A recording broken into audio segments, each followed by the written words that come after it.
Assalamualaikum warahmatullahi wabarakatuh. Alhamdulillahirrabbilalamin. Allahumma salli ala Sayyidina Muhammad.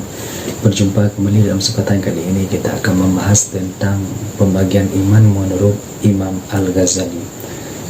Untuk lebih jelasnya, mari kita simak penjelasan berikut ini.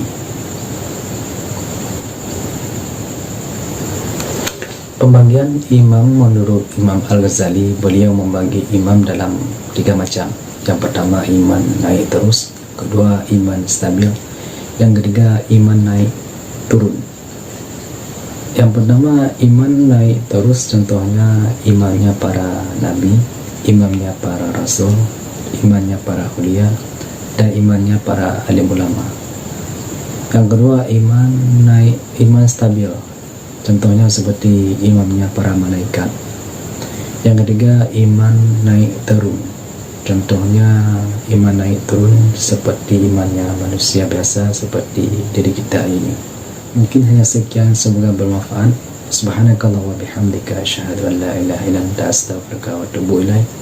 Sallallahu ala sayyidina Muhammad wa ala alihi washabihi ajma'in. Salim Anik Nanggro.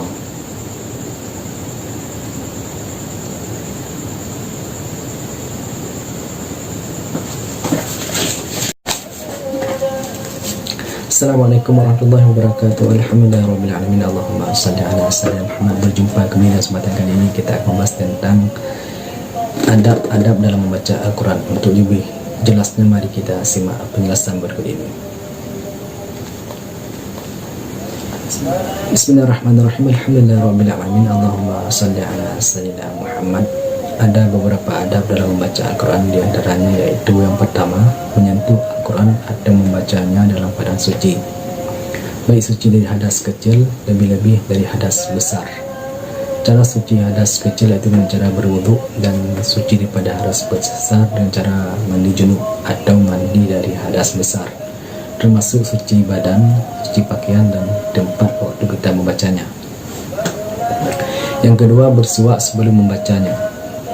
Bersuak yaitu menggunakan kayu khusus yang untuk bersuak, atau bila tiada kayu khusus siwak, boleh dengan cara memakai sikat gigi dengan niat aku bersuak sunnah karena Allah Ta'ala. Yang ketiga, menggunakan pakaian terbaik, pakaian yang bersih, yang indah waktu dipandang, karena sebagai pakaian itu yang berwarna putih. Yang keempat, menghadap kiblat, harus menghadap seperti waktu kita sholat. Yang kelima, berhenti membaca ketika menguap.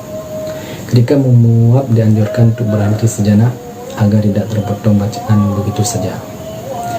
Yang keenam, tidak memotong bacaan dengan suatu perkataan kecuali memang ada keperluan. Sebaiknya bila ada hal tertentu seperti ada yang memanggil kita, alangkah baiknya kita berhentikan bacaan pada yang dianjurkan untuk berhenti, baru melanjutkan menyahut panggilan tersebut. Yang ketujuh, pikirannya terkonsentrasi. Jangan mulut kita yang membaca Al-Quran, tapi pikiran dan hati kita melalang buana entah kemana-mana. Yang kedelapan, ketika ada ayat yang berisi janji, maka berhenti untuk memohon kepada Allah. Misalnya janji bahwa Allah akan seperti misalkan janji bahwa orang yang taat dimasukkan ke dalam surga, maka kita memohon untuk mendapatkan rahmat surga itu dan sebagainya. Yang sembilan, ketika ada ayat yang berisi ancaman, memohon perlindungan kepadanya Allah. Misalnya orang yang ingkar kepada Allah akan dimasukkan ke dalam neraka, kita memohon perlindungan kepada Allah untuk dijauhkan dari azab neraka. Yang ke-10, tidak meletakkan Al-Quran tercerai-berai. Yang ke-11, tidak meletakkan sesuatu di atasnya Al-Quran. Alangkah baiknya Al-Quran diletakkan paling atas di antara kitab-kitab dan buku-buku yang lain.